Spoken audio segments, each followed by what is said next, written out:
Okay guys, तो मैंने आप लोगों को पहले बहुत सी स्टोरी सुनाई है, बट कभी भी किसी स्टोरी में किसी इंसान की वजह से और अगर उसका कोई जिन दोस्त बन जाता है तो किसी बंदे की डेथ नहीं हुई। और ये स्टोरी जब मैंने पढ़ी तो आई वाज लाइक, भाई दुनिया में इस तरह भी होता है।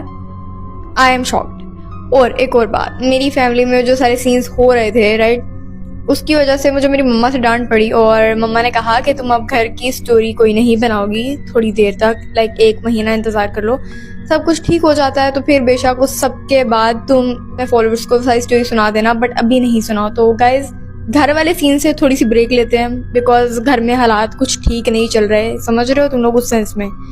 तो इस वजह से मतलब ब्रेक लेनी होगी, वरना मेरी मम्मा ने मेरी छित्रोल कर देनी है और भाई मैं छित्रोल नहीं अफोर्ड कर सकती, सॉरी। तो पॉइंट पे आते हैं, लेकिन इससे पहले तुम लोग चाय पकड़ लो क्योंकि चाय के बगैर स्टोरी क्या ही मजा होगा। चाय पकड़ो, स्टोरी स्टार्ट करते हैं। तो ये स्टोरी मुझे जिब्रान ने सेंड की और उसने कहा कि स्टोरी तब हुई थी जब वो 7th क्लास में था और अब उसने 2nd ईयर कंप्लीट कर लिया और वो अपनी यूनी के लिए तैयारी कर रहा है। तो बहुत साल इस बात को गुजर गए। उसने कहा था जब वो छोटा था ना तो उसके जो बाबा होते थे वो रहते थे यूके में और उसकी वजह से वो अपनी मम्मा के साथ अपने घर में बिल्कुल अकेला रहता था। मतलब अपनी मामा, दादा, अबू, दादो और वो, ये लोग 4 लोग रहते थे। इसके बाबा जो थे बाहर होते थे। लेकिन थोड़ा टाइम गुजर जाता है और फिर इसके बाबा जो है इसकी मम्मा के पेपर सबमिट करवाते हैं, इसकी मम्मा को भी यूके बुला लेते हैं। अब ये यहाँ पर अकेला रह गया है और इसने भी 1 साल बाद 2 साल बाद चले जाना था अपने बाबा मम्मा के पास। तो ये यहाँ पर इसलिए अकेला था, इसके बाबा चाहते थे कि यहाँ पर अपना मैट्रिक कर ले आराम से और तब तक इसके दादा अबू और दादो भी इसके साथ रहे और वो भी बीमार रहते हैं तो यार वो भी ना उनका हाथ बटाता रहे, ये साथ रहे उनके। तो ये वाला सीन था।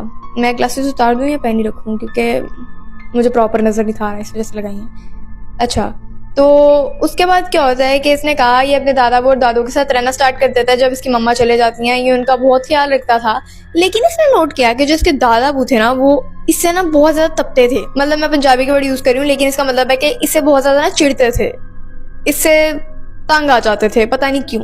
और इसे नहीं समझ आता था कि इसके जो दादा वो थे छोटी छोटी बात ढूंढते थे इसे डांटने के लिए, इसे मारने के लिए। हाँ, प्रॉपर इसे मार पड़ती थी उनसे। इसने कहा कि इसके दादा वो इसे इस हद तक मारते थे कि इसके जिस्म में नील पड़ जाते थे और ये अपने मम्मा पापा को बताता था। जिसकी मम्मा कहती थी बेटा वो बड़े हैं, वो बूढ़े हैं, उनका ख्याल रखा करो। आंटी जी एक्सक्यूज मी, यहाँ पर वायलेंस चल रहा है एंड यू आर सेइंग बड़े हैं, ख्याल रखो।